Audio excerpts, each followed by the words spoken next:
کو بند کرو بھائی، اس کو بند کرو۔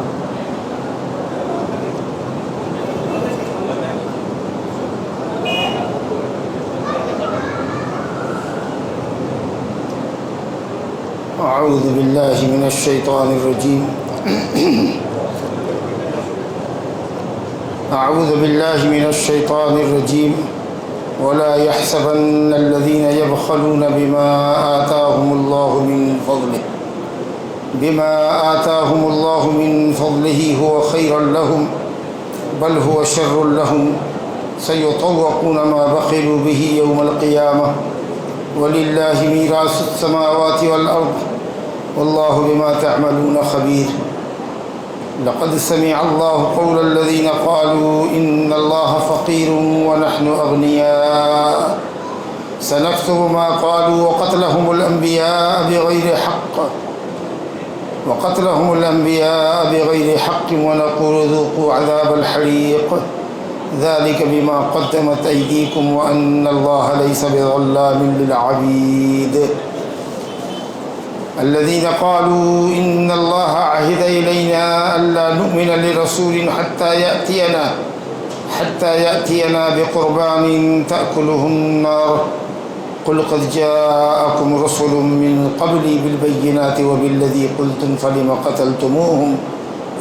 قتلتموهم إن كنتم صادقين فإن كذبوك فقد كذب رسل من قبلك جاءوا بالبينات والزبر والكتاب المنير كل نفس ذائقة الموت وإنما توفون أجوركم يوم القيامة فمن زحزح عن النار وأدخل الجنة فقد فاز وما الحياة الدنيا إلا متاع الغرور لتبلون في أموالكم وأنفسكم ولتسمعن من الذين أوتوا الكتاب من قبلكم ومن الذين أشركوا أذى كثيرا وإن تصبروا وتتقوا فإن ذلك من عزم الأمور۔ ابھی آپ کے سامنے سورہ آل عمران کی آیت نمبر 180 اور اس کے بعد کی آیتیں پڑھی گئی ہیں۔ اللہ رب العالمین کا ارشاد ہے وَلَا يَحْسَبَنَّ الَّذِينَ يَبْخَلُونَ، اور دوسری قرأت ہے وَلَا تَحْسَبَنَّ الَّذِينَ يَبْخَلُونَ، خطاب کے ساتھ آپ ہرگز نہ یہ سمجھیں یا ہرگز وہ لوگ نہ سمجھیں، گمان نہ کریں جو بخالت کرتے ہیں ان چیزوں میں جو اللہ نے انہیں اپنے فضل سے دے رکھی ہے کہ وہ بخالت ان کے لیے بہتر ہے، بلکہ وہ ان کے لیے شر ہے۔ ہرگز ایسا نہ سمجھیں وہ لوگ جو اللہ تعالیٰ کی عطا کردہ روزی میں، اللہ تعالیٰ کی عطا کردہ مال میں بخالت کرتے ہیں۔ بخل کہتے ہیں منع کو، دوسرے کو نہ دینا، اور مال کا حریص ہونا، دوسرے سے مال روکنا اور مال کا اپنے اندر حرص رکھنا۔ المنع مع الشح، لالچ کے ساتھ دوسرے کو مال نہ دینا، یعنی مال کا خود حریص بنا رہنا۔ یہ بخالت کس کے مال میں کر رہے ہیں؟ اس اللہ کے مال میں جو اس نے اپنے فضل سے ان کو عطا کر رکھا ہے۔ وہ ان کی کمائی نہیں ہے، اللہ کا فضل ہے۔ کبھی یہ سوچتے ہیں، ایکسپیکٹ کرتے ہیں کہ 500 روپیہ کمائیں گے، اللہ 2000 کما دیتا، 2000 عطا کر دیتا۔ اللہ کا فضل ہے۔ جس کے پاس جو بھی نعمت ہے، علم کی شکل میں ہو کہ مال کی شکل میں ہو کہ اولاد کی شکل میں ہو، جو بھی نعمت جس کے پاس ہے وما بکم من نعمت فمن اللہ، جس کے پاس جو نعمت ہے سب اللہ کی طرف سے۔ اگر نعمت دینے والے کے حکم پر اگر خرچ کیا جائے تو یہ تو اسی کے راستے میں خرچ کر رہا ہے جس نے دے رکھا ہے۔ ہمارا اپنا کیا ہے؟ ہمارا اپنا کیا ہے جو ہم خرچ کر رہے ہیں؟ تو یہ تو ہر درجہ کی بخیلی ہے، ہر درجہ کی بے وقوفی ہے کہ آپ بخالت کر رہے ہیں اس اللہ کے دیے ہوئے مال میں، اس کے دیے ہوئے فضل میں جو اللہ نے آپ کو اپنے فضل سے دے رکھا ہے۔ فضل مانے زیادتی۔ آپ یہ سمجھتے ہیں کہ ہوا خیر اللہ، آپ کا مخالفت کرنا یا بخیلوں کا مخالفت کرنا ان کے حق میں بہتر ہے؟ کس چیز سے؟ کس چیز کے مقابلے میں؟ اللہ کے راستے میں انفاق کرنے کے مقابلے میں، اللہ کے راستے میں دینے کے مقابلے میں وہ یہ سمجھتے ہیں کہ ان کا بخل کرنا، نہ دینا بہتر ہے۔ یہ ان کی خام خیالی ہے، حد درجہ بیوقوفی ہے۔ بل ہوا شر لہم، بلکہ وہ ان کے لیے شر ہے۔ کس چیز کے مقابلے میں؟ دینے کے مقابلے میں۔ ارے روکنا یہ سمجھ رہے ہیں وہ اپنے حساب سے کہ مخالفت کرنا دینے کے مقابلے میں بہتر ہے۔ اللہ کہا نہیں، یہ غلط ہے، یہ شر ہے تمہارے لیے۔ نہ دینا دینے کے مقابلے میں شر ہے۔ تو کوئی اگر یہ کہے کہ کیا دینا بھی شر ہے، کہ کہہ رہے ہو کہ دینے کے مقابلے میں نہ دینا شر ہے، کہیں گے ہرگز نہیں، دینا تو خیر ہے، لیکن وہ یہ سمجھ رہے ہیں کہ اگر ہم دے دیں گے تو ہم شر کے شکار ہو جائیں گے۔ ان کے حساب سے یہ کہا جا رہا ہے کہ تم یہ سمجھ رہے ہو کہ مخالفت کرنا تمہارے حق میں بہتر ہے دینے کے مقابلے میں۔ تم یہ سمجھتے ہو کہ اگر 1000 روپے میں 100 روپیہ کسی مسکین کو ہم نے دے دیا تو میرا 100 روپیہ کم ہو گیا، 900 ہی بچا۔ تم یہ سمجھتے ہو۔ یہ جو سوچ ہے یہ نیلی دنیا داری ہے اور شیطانی دھوکہ ہے جس نے تم کو مبتلا دھوکہ غرور کر رکھا ہے۔ وہ تم کو فقر و فاقہ کا خوف دلا کر، تنگی کا خوف دلا کر تم کو مخالفت پر آمادہ کرتا ہے۔ الشیطان یعدکم الفقر ویأمرکم بالفحشاء، مخالفت کا حکم دیتا ہے۔ واللہ یعدکم مغفرۃ وفضلا۔ سیطوقون ما بخلوا بہ یوم القیامہ، جس مال میں مخالفت کر رہے ہو، جس مال کی زکوٰۃ نہیں دے رہے ہو، وہ مال گلے کا توق بنا دیا جائے گا۔ اور اس کی تفسیر صحیح روایت میں صحیح ہے میں حضرت ابو ہریرہ رضی اللہ عنہ سے، من آتاہ اللہ مالا فلم یؤد زکاتہ مثل له شجاعا اقرع، مثل له یوم القیامت شجاعا اقرع له زبیبتان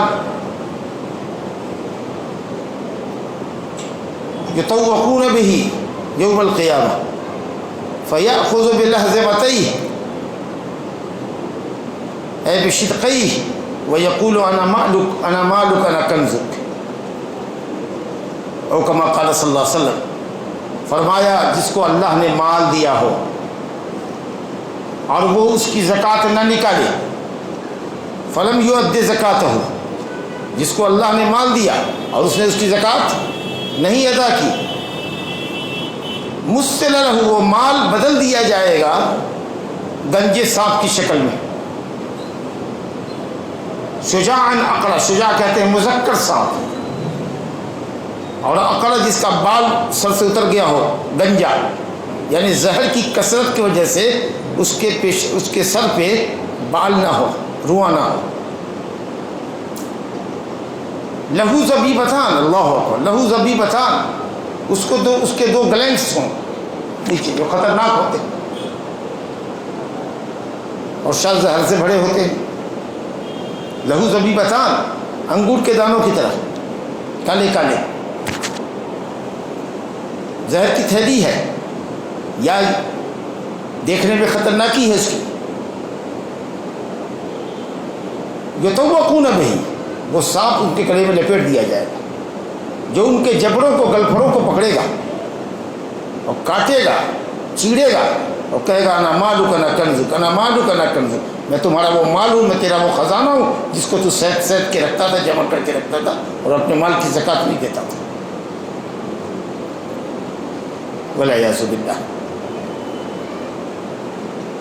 سیطوقون ما بخلوا بہ یوم القیامہ، یہ سین جو ہے سیطوقون کا، یہ کسی بھی چیز کے تحقق وقوع کے لیے آتا ہے کہ ایک دم ایسا ہو کے رہے گا اور جلدی ہوگا۔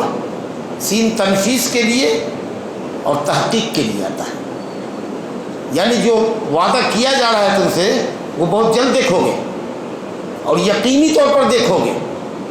یہ معنی، دونوں معنی لفظ سین سے ادا ہو رہا ہے، حرف سین سے، حرف سین سے، سیطوقون۔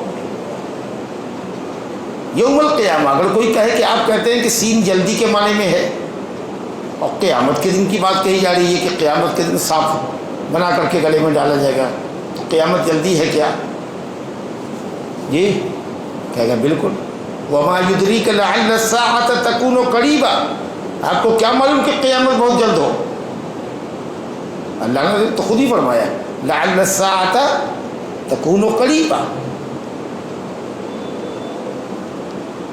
اور فرمایا آگے وَلِلَّهِ مِيرَاثُ السَّمَاوَاتِ وَالْأَرْضِ، اور اللہ ہی کے لیے آسمانوں کی اور زمین کی وراثت ہے، میراث ہے. میراث کس کو کہتے ہیں؟ وہ مال جو اگلے سے پچھلے کی طرف آئے، سابق سے لاحق کی طرف آئے. ایک آدمی گزر گیا دنیا سے، مر گیا، تو اس کے جو وارث زندہ ہیں اس کی طرف مال آیا. کیا مناسبت ہے اس ٹکڑے کی آگے سے؟ بہت واضح مناسبت ہے کہ جس مال کو پکڑ کے رکھا ہوا ہے تم نے، ہاتھ ڈھیلا نہیں کرتے ہو، زکوٰۃ نہیں دیتے ہو، مر جاؤ گے تو قبر میں تو لے کے جا نہیں سکتے. کون وارث ہوگا اس کا؟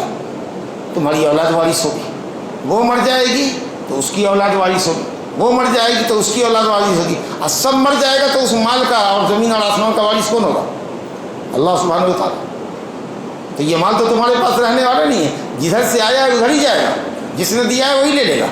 وَلِلَّهِ مِيرَاثُ السَّمَاوَاتِ وَالْأَرْضِ. تم مخالفت کیوں کرتے ہو؟ وَاللَّهُ بِمَا تَعْمَلُونَ خَبِيرٌ، اور جو کچھ تم کرتے ہو اللہ اس سے خوب باخبر ہے. تمہارے باطن کا حال اللہ جان رہا ہے. بہت سارے لوگ ہوتے ہیں جو پھٹے حال دکھتے ہیں، لوگ سمجھتا ہے کہ یہ کامن آدمی ہے، مالدار نہیں ہے، حالانکہ ملین در ملین رکھے ہوا ہے اور زکوٰۃ بھی نہیں دیتا اس کی. اس طریقے سے زندگی گزارتا ہے کہ لوگوں کو پتہ چلتا ہے کہ سادھارن آدمی ہے، عام سا آدمی ہے یہ.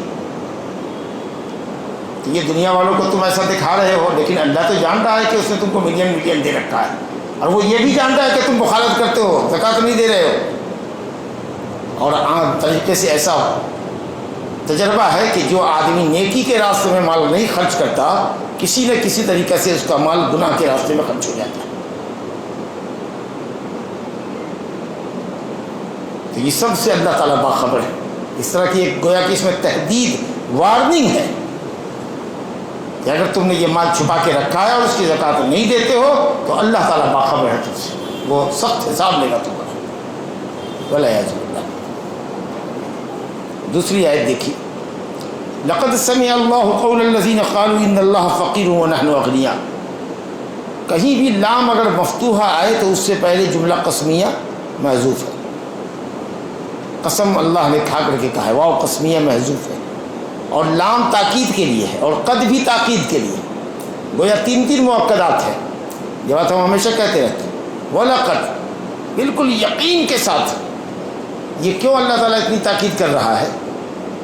ان لوگوں کی وارننگ کے لیے جنہوں نے وہ بات کہی جو نقل کی جائے گی بھی، کہ تم اس وارننگ سے اور اس عذاب سے ہرگز نہ بچ سکو گے.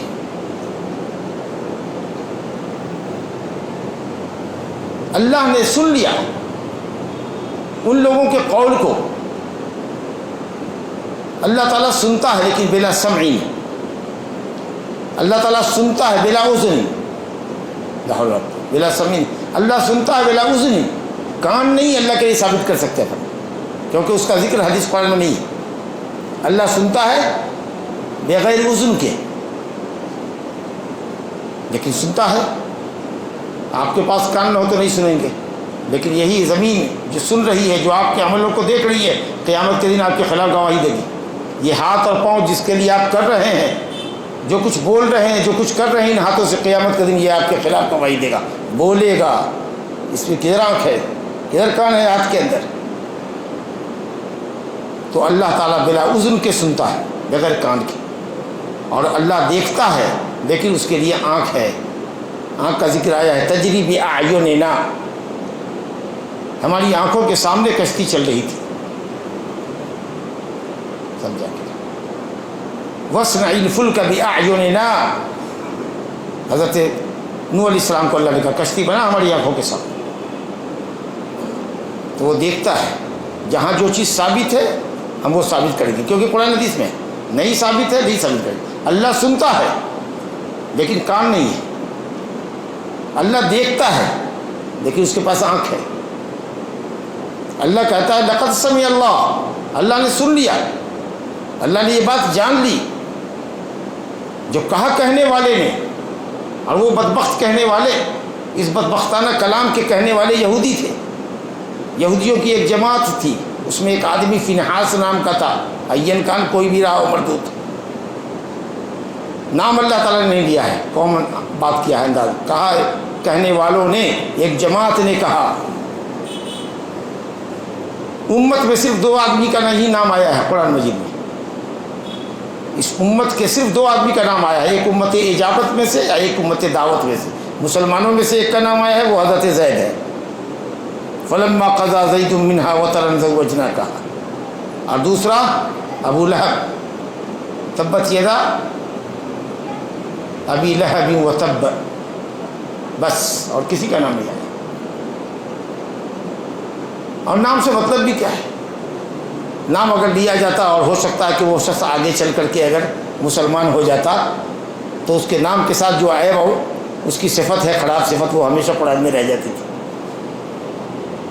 نبی کریم صلی اللہ علیہ وسلم بھی جب لوگوں کو ڈانٹتے، کسی بات پر تنبیہ کرتے تو کہتے ماں بالو اقوام، لوگوں کو کیا ہو گیا ہے، لوگوں کو کیا ہو گیا کہ ایسی ایسی باتیں کر رہے. نام نہیں کہتے تھے، عمومی وصف بیان کرتے تھے تاکہ وہ اس پر اور اس کے جیسے سب پر صادق آ جائے. ورنہ تم یہ بھی کہہ سکتے، یہ دوسرا جواب ہے کہ یہ تو اس کے نام سے ہے، ہم اس میں داخل نہیں ہے، اس لیے نام نہیں ذکر کیا گیا. بہرحال یہودیوں کی ایک جماعت آئی نبی صلی اللہ علیہ وسلم کے پاس اور کہا ان اللہ فقیر ونحن اغنیاء، اللہ فقیر ہے، محتاج، اور ہم مالدار ہیں. اور کی یہ بدتمیزی. جب اللہ تعالیٰ نے یہ فرمایا ہے قرآن مجید میں من ذا الذی یقرض اللہ قرضا حسنا فیضاعفہ لہ، اللہ کو کون قرض دے گا کہ اللہ اس کو خوب بڑھا چڑھا کر دے ثواب کی شکل میں. تو ان بے وقوفوں نے، احمقوں نے، جاہلوں نے یہ کہا کہ محمد صلی اللہ علیہ وسلم تمہارا نبی، تمہارا رب تو فقیر ہو گیا، محتاج ہو گیا، وہ قرض مانگتا ہے ہم سے قرض مانگتا ہے.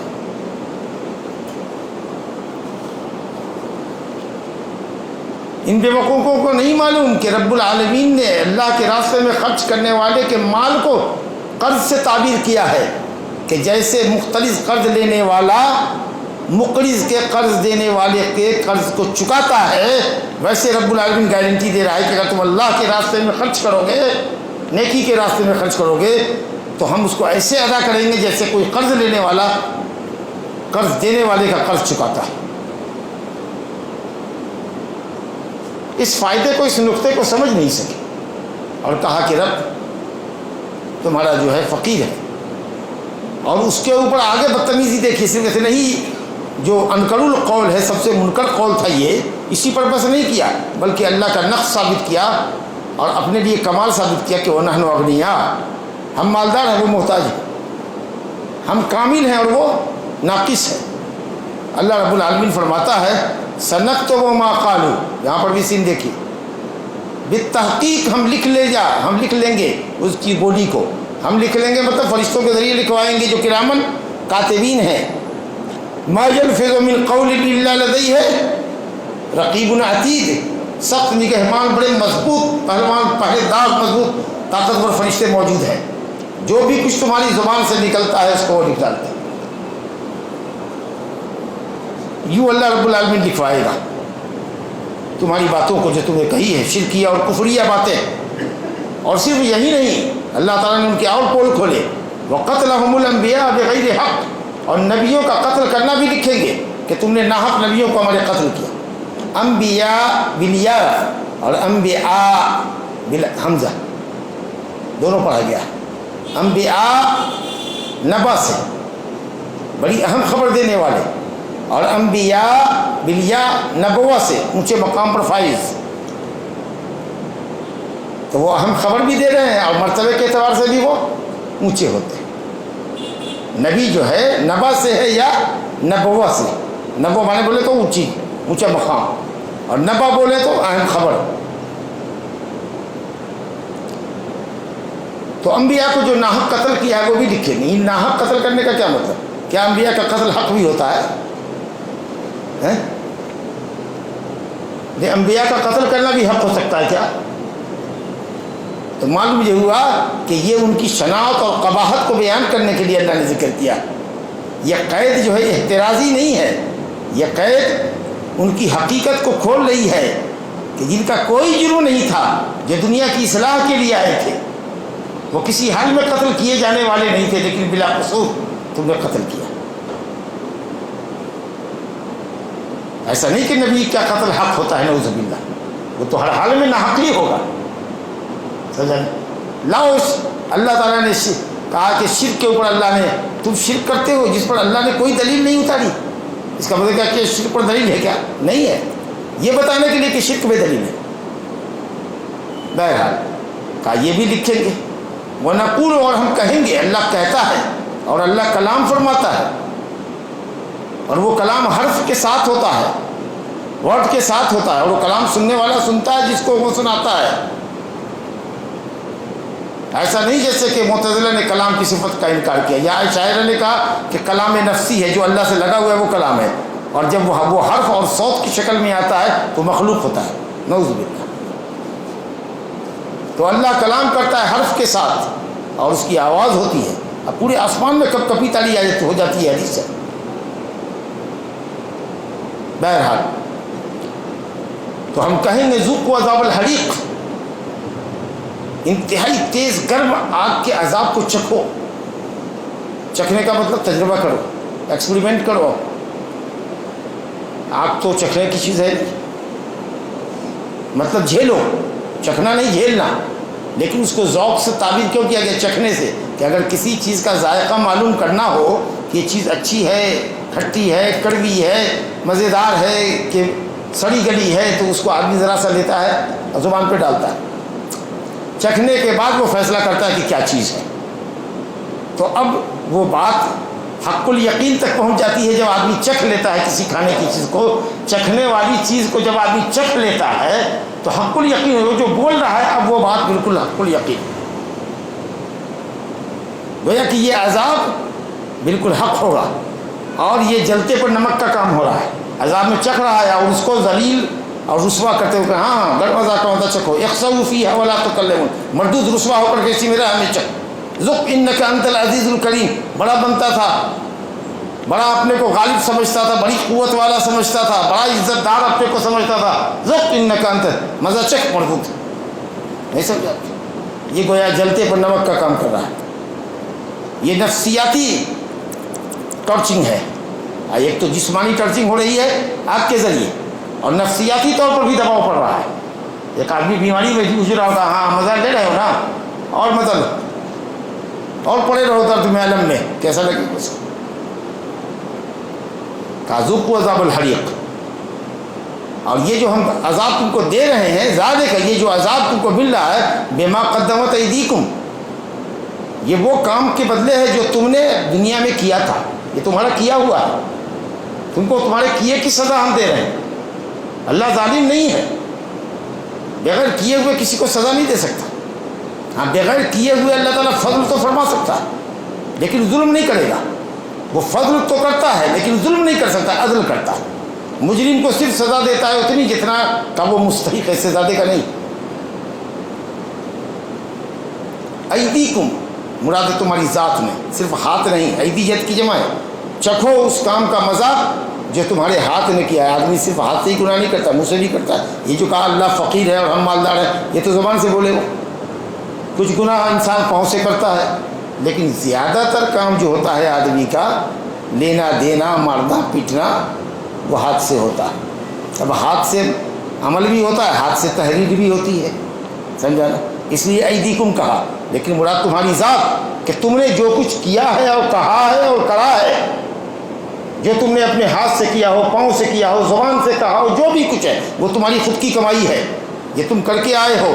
ذالک بما قدمت ایدیکم وان اللہ لیس بظلام للعبید، اور اللہ تعالیٰ ہرگز بندوں پر ظالم نہیں ہے. ظلام ہے، ظلام ہے مبالغہ کا صیغہ، لیکن مبالغہ کے معنی میں نہیں ہے. ظالم نہیں ہے، سرے سے ظالم نہیں. ان اللہ لا یظلم مثقال ذرہ، ایک ذرہ کے برابر چوٹی کالی چوٹی جو چھوٹی سے چھوٹی مخلوق ہے اس کے برابر بھی اللہ ظلم نہیں کرتا، وہ عدل و انصاف کرتا ہے۔ وہ اپنے بندوں پر ظالم، کافروں پر بھی ظلم نہیں کرے گا، جی سزا دے گا ان کے کفر کی، اور ایمان والوں پر تو ظلم کرے گا ہی بھی۔ ظلم تو اللہ کے لیے حرام ہے، حدیث قدسی ہے، یا عبادی انی حرمت ظلم علی نفسی، اے بندو میں نے ظلم اپنے آپ پر حرام کر رکھا ہے۔ تو اللہ ظالم نہیں، عادل ہے، منصف اور فضل فرمانے والا ہے۔ تو اللہ کا معاملہ فضل اور عدل کے درمیان ہے۔ الذین قالوا ان اللہ عہد الینا، اب اتنی پر بات آگے نہیں ہے، آگے اور بات آ رہی ہے کہ ان مکاروں نے، یہودیوں نے یہ بھی کہا کہ بے شک اللہ نے ہم سے عہد کر رکھا ہے، یعنی ہم کو وصیت کی ہے، اور وہ وصیت پختہ عہد سے موثق اور مؤکد کر کے کی ہے۔ غور کیجیے گا، عہد و میثاق دے کر کے اللہ نے ہم سے یہ وعدہ کیا ہے، وصیت کیا کیا کہ اللہ نؤمن لرسول حتی یاتینا بقربان تاکلہ النار، کہ ہم ہرگز کسی رسول پر ایمان نہ لائیں جب تک کہ وہ رسول اپنی قربانی پیش کر نہ دے اور آگ آسمان سے آ کر اس کو جلا نہ دے۔ دیکھیے مکار جھوٹے، اللہ پر جھوٹ کر رہے ہیں کتنے بڑے۔ اب ہم کسی نبی پر ایمان نہیں لائیں گے جب تک کہ یہ نہ دکھائے کہ کوئی وہ نذر و نیاز پیش کرے، کوئی قربانی پیش کرے، کوئی بکرا پیش کرے اور آسمان سے آگ آئے اور اس کو جلا دے۔ ایسے ہی ہوتا تھا، اگلی قوموں کے لیے غنیمت کا مال حلال نہیں تھا، جب وہ جو بھی غنیمت ان کو ملتی وہ ایک جگہ اکٹھی کی جاتی اور آسمان سے آگ آتی اور اس کو جلا کے راکھ کرتے تھے۔ سمجھانا تو کہا کہ ایسا دکھاؤ تب سمجھیں گے۔ اللہ رب العالمین نے اس دعوے کی سچائی کی دلیل ان سے نہیں مانگی کہ کدھر اللہ نے تم سے وعدہ کیا ہے، بتاؤ لاؤ دلیل، کدھر کہا ہے دکھاؤ، یہ نہیں کہا۔ چلو تھوڑی دیر کے لیے تمہاری بات مان لیتے ہیں۔ مخالف سے دو طرح سے نپٹا جاتا ہے، یا تو جو مخالف نے جو بات کہی ہے اس کی دلیل مانگو اس سے، یا اس سے بڑھ کے یہ ہے کہ تو اس کی بات مان کر کے اس پر اعتراض کر دو اس کے عمل سے۔ چلو تمہاری بات مانتے ہیں لیکن تمہارا خود کا یہ عمل تو تمہاری بات کو جھٹلاتا ہے، یہ زیادہ اچھا سسٹم ہے۔ مخالف سے اس کے دعوے پر دلیل نہ مانگ کر کے کہتے چلو سپوز کیا تم جو کہتے ہو صحیح ہے، تو تم جو کہتے ہو تو ایسا کیوں کرتے ہو؟ تمہارے کرنے میں اور کہنے میں تو بڑا فرق ہے۔ اب دیکھیے اللہ تعالیٰ فرماتا ہے قل، کہیے اے نبی ان سے، قد جاءکم رسول من قبلی بالبینات، مجھ سے پہلے بھی بہت سے رسول آئے ہیں تمہارے پاس، خود انبیاء بنی اسرائیل میں بہت سے رسول ہیں تمہارے، بالبینات، بڑی واضح نشانیاں اور بڑے بڑے معجزات لے کر آئے۔ اب حضرت موسیٰ ہی کا معجزہ دیکھیے نا، کتنا اہم معجزہ ہے، لاٹھی رکھی تو اژدہا بن گیا، سارے سانپوں کو نکل گیا، اور ید بیضا ہے، گریبان میں ہاتھ ڈالتے ہیں، گریبان میں ہاتھ ڈالا، جیب میں ہاتھ ڈالا، نکالا تو ہاتھ چمک رہا ہے چاندی کی طرح سے۔ من غیر سوء آیت الاخری، بیماری نہیں ہے جیسے سفید داغ والوں کا ہوتا ہے، برف والوں کا، ایک دم چاندی کی طرح چمک رہا ہے ہاتھ۔ اب پھر اس کو جیب میں ڈالا، نکالا تو ہاتھ نارمل ہاتھ۔ اس سے یہ زیادہ ونڈرفل ہے کہ تم مطالبہ کر رہے ہو۔ حضرت عیسیٰ علیہ السلام مردوں کو آواز دیتے تھے، اٹھ کھڑا ہوتا تھا، قبر میں دفن ہو گیا ہے مردہ، نکالو اس کو، پھونک مارتے تھے، اللہ کے اذن سے وہ کھڑا ہو گیا۔ مٹی کی چڑیا بناتے تھے اور اللہ کے حکم سے پھونک مارتے تھے اور اللہ اس کو چڑیا بنا کے اڑا دیتا تھا۔ یہ تمہاری آنکھوں کے سامنے ہوا ہے۔ تو یہ بڑی بڑی نشانیاں لے کر کے بھی انبیاء آئے ہیں۔ وَبِالَّذِي قُلْتُمْ، اور وہ بھی ہوا ہے جو تم کہہ رہے ہو، یہ بھی تمہاری تاریخ کے اندر ہے۔ تو سوال یہ ہے کہ اگر ایسے ہی مطالبہ تمہارا ہے تو اس سے بڑی بڑی نشانیاں لے کر آنے والے انبیاء کو، اور جو کہہ رہے ہو تم وہ بھی لے کر آنے والے آئے ہیں اور کرنے والے نے کیا ہے، فَلِمَ قَتَلْتُمُوهُمْ إِن كُنتُمْ صَادِقِينَ، تو پھر ان کو کیوں قتل کیا اگر تم سچے ہو؟ تم اگر یہ کہنے میں سچے ہو تو پھر کیوں قتل کیا؟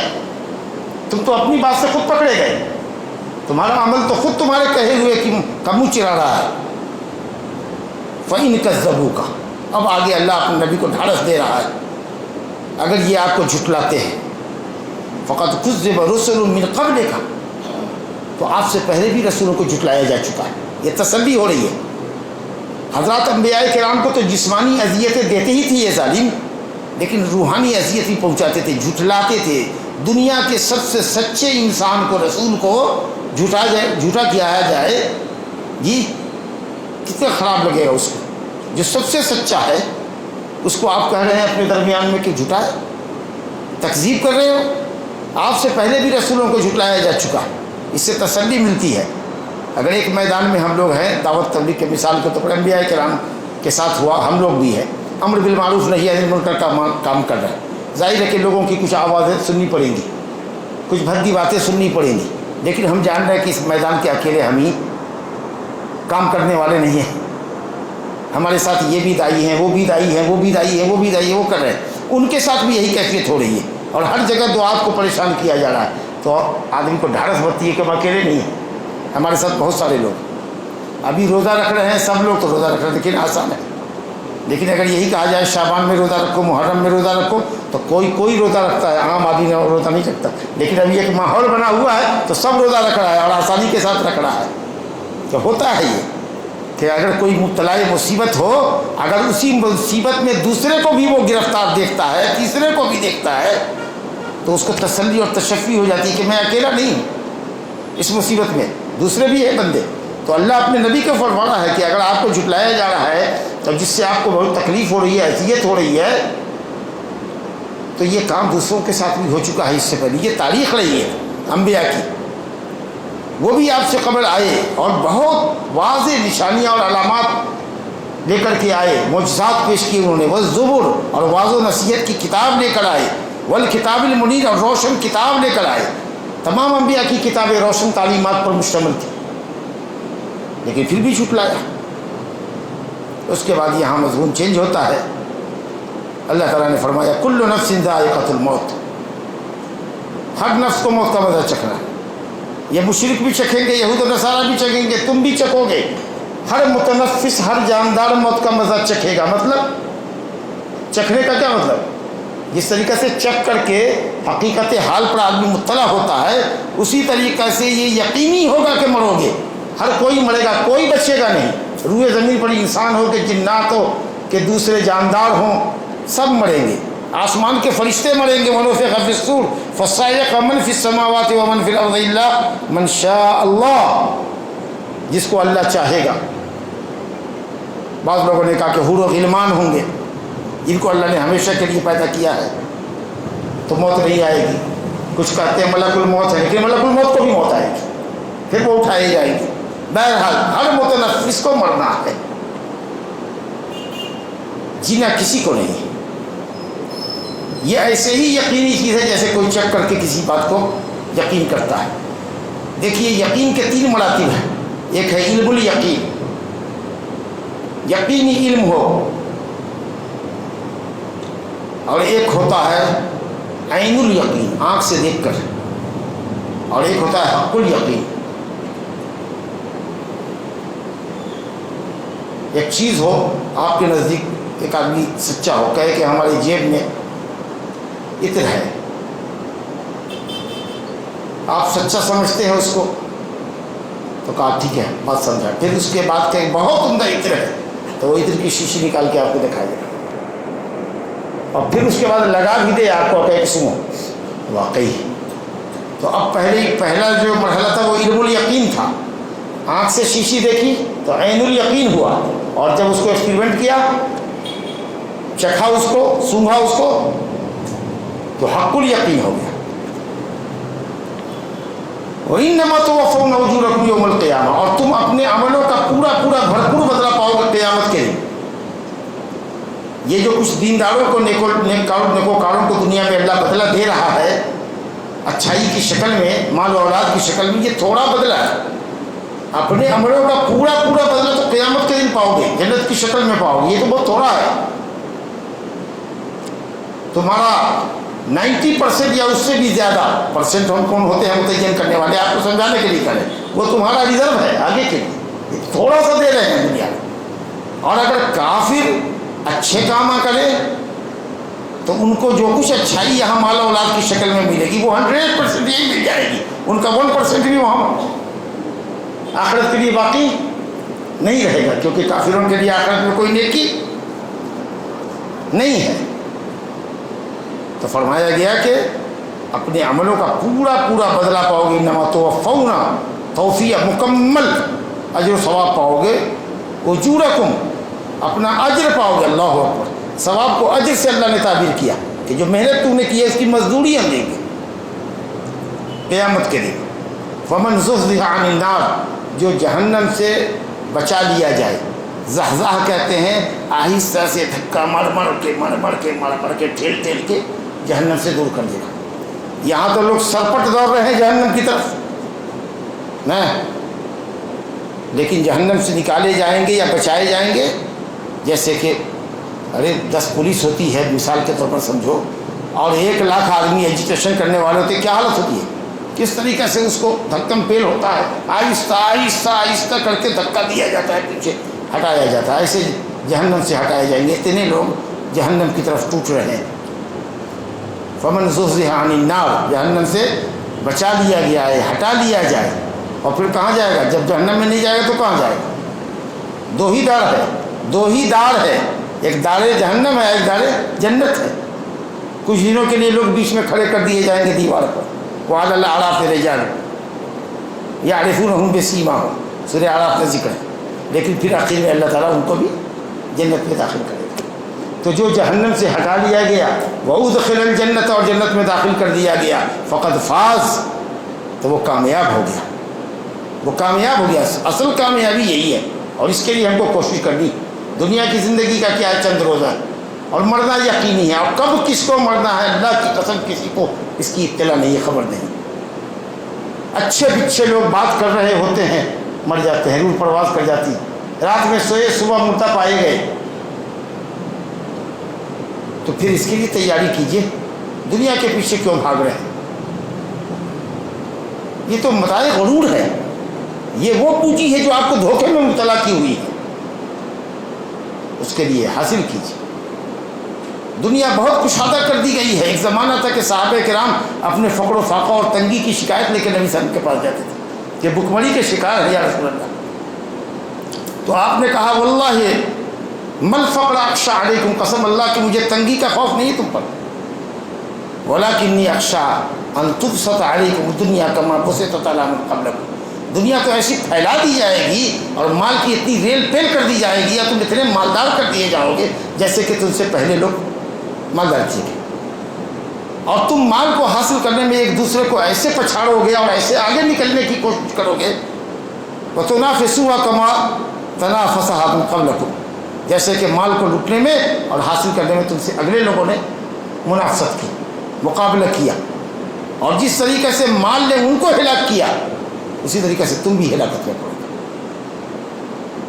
تو زندگی بہت مختصر ہے اور معلوم نہیں کب زندگی کا چراغ گل ہو جائے، اس لیے جو موقع ہے غنیمت سمجھا جائے اور زیادہ سے زیادہ دے قبل کیا جائے۔ اللہ کہتا ہے وَمَا الْحَيَاةُ الدُّنْيَا إِلَّا مَتَاعُ الْغُرُورِ، نہیں ہے دنیا مگر دھوکے کا سامان، دھوکے کی پونجی، دھوکے کی ٹٹی۔